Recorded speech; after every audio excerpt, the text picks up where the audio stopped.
All right, a very big welcome to you, my awesome viewers and subscribers from all over the world. This is another episode of your favorite political talk show, The Truth, with Ben Jokes. Student loan. FG says tertiary institutions conniving with banks to shortchange applicants. You see, it is not by copying Peter Obi's strategies. Do you have the integrity to implement them? The answer is an emphatic no. Obi said subsidy should be removed. You didn't ask how. You went ahead and said subsidy is gone, and you messed the whole country up. Now, student loan, because Obi mentioned student loan, the Tinubu regime rushed in and said they wanted to implement it too.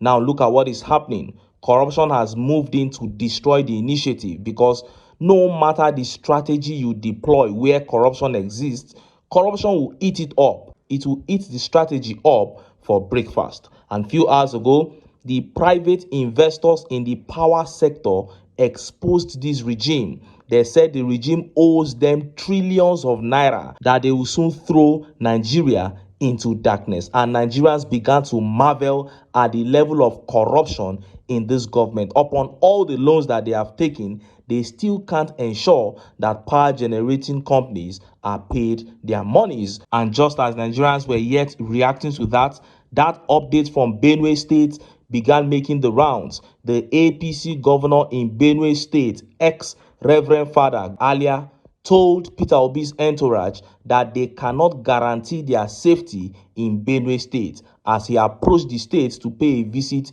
to IDP camps. Ladies and gentlemen, this is a big threat to Peter Obi's national tour as his popularity continues to spread. Before I show you details of these updates and how Nigerians reacted, let me quickly show you this video. Idris Abdul Karim in an interview responding to questions regarding Sheyi Tinubu and his hit track, Tell Your Papa. See the video. One of those conversations is some people think that you took a direct swipe at a non-elected official. Is there a particular reason why you decided to take that route? Okay, I was inspired by Sheyi Tinubu to record this song. I saw a video where he was campaigning for his father and he was defending his father, saying that my father is the best president, my father is the greatest president. They are coming for my father, they are coming for my father. My father is the greatest president, my father is the greatest president. He repeated it like 5 times or 7, but Sheyi, I differ because you look more perfect, when you are silent than when you speak. I will advise, Sheyi to hand over the microphone to the MC next time. I mean, he lacks the charisma and purpose to express himself, telling the truth about, the true economic situation of Nigeria at the moment under his father's government. Tinubu is the best father to Sheyi Tinubu, but he's the worst president to Nigeria. You know what I mean? He has empowered Sheyi Tinubu as a son, but Nigerian youth don't have jobs, talk less of food to eat. The Nigerian youth can travel by road, because of kidnapping. So I asked Sheyi Tinubu to travel by road, without insecurity, let him feel the pains of ordinary citizens, Nigerian youth are just asking for basics, electricity, security, enabling economic policy, job creation, not palliatives.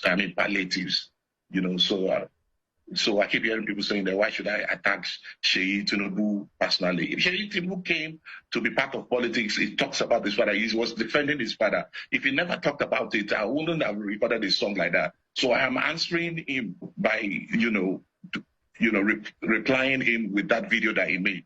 So if Sheyi had kept quiet, I wouldn't have said anything directly to him. So that's it, my brother. So I'm inspired by Sheyi Tinubu to record that song. Tinubu lied about fuel subsidy, lied about economic recovery, lied about fixing the naira, lied about a lot of things, So it's a saddening situation.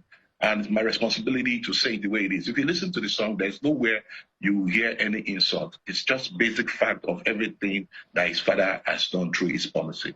So you're saying that you did not directly insult Sheyi Tinubu in any way or form? Tell me where you see it? Tell me where the insult is in the song. No, I'm just that asking because some people are saying that there's a direct attack on a non-elected individual. Of course, because when I speak truth to you, you will see that insult. Yeah. Truth is bitter. So when I speak the truth, you see that insult. You heard that. There is no point making a mountain out of a molehill. Idris did absolutely nothing wrong. He said nothing wrong either. Sheyi Tinubu got probably drunk or high on something, and he got on stage and called his father the greatest president ever at a time when people of this country are going through the worst economic situation of their lives. He insulted the sensibility of Nigerians, and Idris gave him back the reality check. I still can't understand how this regime expects Nigerians to be quiet in the face of this oppression. Many marriages, many homes, many dreams have been shattered in the last 23 months in this country because of poorly thought out economic policies. Yet, Sheyi Tinubu, who has not earned a naira all his life, wants Nigerians to worship his family in the face of massive oppression. This can be best described as neo-colonization. Now, let us look at the top stories. First is that update from power generating companies over the debt owed them by this regime and how it could throw us all into permanent darkness. And next is that update from ex-Reverend Father Benue's Governor Alia, stating that he cannot guarantee Peter Obi's safety in his state. Let's start by taking that update from power generating companies. Look at how the papers reported it. Power generation companies warn of imminent nationwide blackouts, over 4 trillion debt.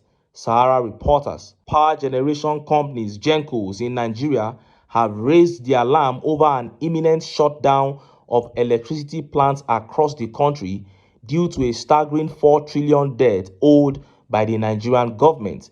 In a statement issued by Colonel Sani Bello, the chairman of the board of trustees of the Association of Power Generation Companies, on Monday, the Gencos disclosed that they are currently owed 2 trillion for electricity supplied in 2024 and an additional 1.9 trillion in legacy debts. The companies lamented that they received less than 30% of their monthly invoices for power supplied to the national grid, severely hampering their ability to sustain operations. The companies noted that despite supplying electricity in full, they are not being fully paid, even with the partial activation of contracts in NESI since July 2022. The Gencos urged the Nigerian government to take immediate action to prevent a total shutdown, which could escalate into a national security crisis. Wow, this is shocking. After taking 55.2 trillion naira loans in his 23 months, Tinubu and his Minister of Power cannot ensure that power generating companies are properly settled. Now, they are talking about a nationwide blackout if they are not settled almost immediately. And Nigerians would say we are not even seeing the light. At best, maybe you get 2-3 hours, 4 hours per day. Some areas, heavy rationing. You get today, you don't get tomorrow. But I'm telling you, it is worse if everywhere shuts down and you don't even get light at all. Inflation will rise because companies that were managing the poor electricity and diesel for their generating plants before will now have to depend on diesel alone. But when these people come on the news, they will tell you, we are committed to building this, we are committed to building that. But you are not committed to fixing the power sector. And you know that nothing is buildable without good power supply. Minister for Power said he needed 8 billion to sensitize Nigerians on the need to pay light bills. But you are not paying. You are not paying the power generating companies. What a shame. And personally, I encourage those companies to even seize the light. Throw the nation into darkness. Maybe when everywhere goes dark for like 2 weeks, our brains will reset for a revolution. And just as Nigerians were yet reacting to that update from Benue State began making the rounds. Benue Governor, ex-Reverend Father Alia, stopped Peter Obi from entering his state in a manner that revealed the evil plans of his evil occultic party towards Obi. Look at how the papers reported it. Alia distances self from Peter Obi's visit to Benue. Benue State Governor Hyacinth Alia has distanced himself and his administration from the visit of Labour Party's 2023 presidential candidate Peter Obi to the state. There have been speculations that Obi, who regularly visited Benue during the tenure of former Governor Samuel Ortom, is expected in Makurdi, the state capital, on Monday. Sources revealed that Obi is also scheduled to visit the Tiv paramount ruler, HRM Tor Tiv, Professor James Lozwa Ayase in Gboko, as well as internally displaced persons in Abangena, Udai Guma local government area. However, in a statement released on Monday by the governor's chief press secretary, Kulas Teso, the Benue state government made it clear that it is not involved in or connected to the visit. The statement reads, "The governor of Benue State, Reverend Father Hyacinth Alia, wishes to inform the public that he is not expecting any August visitor to the state today. Therefore, he strongly advises against any group or high-profile individuals attempting to enter the state for any kind of visit that may generate political assemblies without prior approval. For anyone considering a visit to Benue State without the governor's knowledge, it is imperative to reconsider such plans, as the safety and the security of individuals in this regard cannot be guaranteed.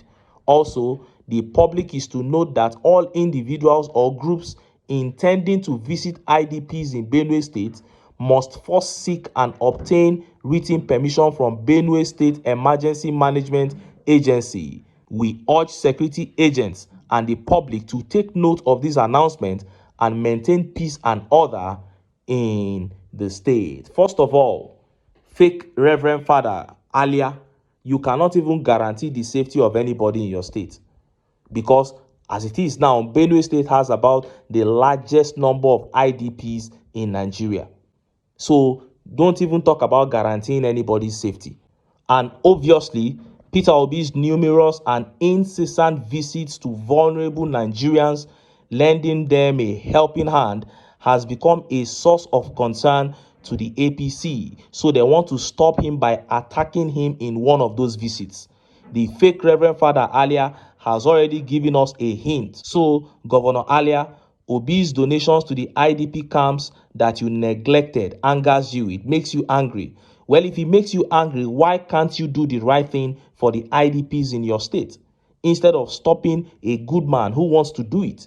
It is all over the news how you have tried so much to stop the world, to prevent the world from seeing what is happening in Benue State.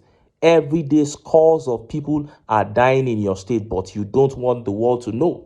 It is one of the reasons why you don't want Obi to come and visit IDP in your state. And Alia coming out to say that he cannot guarantee the safety of Obi. For me, he has given out the party. He has given them out. They have a plan for sure to attack Obi in one of his visits to the IDPs. And this is where Peter Obi and his team must become very, very careful now, because his growing popularity has obviously become a source of concern to the opposition. But the painful thing is that why can't they do the same thing? Why can't they go out and show concerns to Nigerians too? Well, the answer to that question is clear. You cannot give what you do not have. The APC does not have compassion, it does not have care, and it does not have kindness. This level of insecurity in this country was never in existence until that evil cult was formed. And clearly, they have come to steal, to kill, and to destroy. And that is why we keep encouraging Nigerians. We keep telling them that none of the problems you see in this country today will ever abate, let alone get solved with the APC in power. If Nigerians desire to have a country that they can be proud of, then they know what to do. They must cast their sentiments aside, come together, unite to take their country back. But until then, make I still enter town, make I go get some ogbonge political news wey una go like. Why? Because of una. Now I dey here, so don't go away. Don't go away.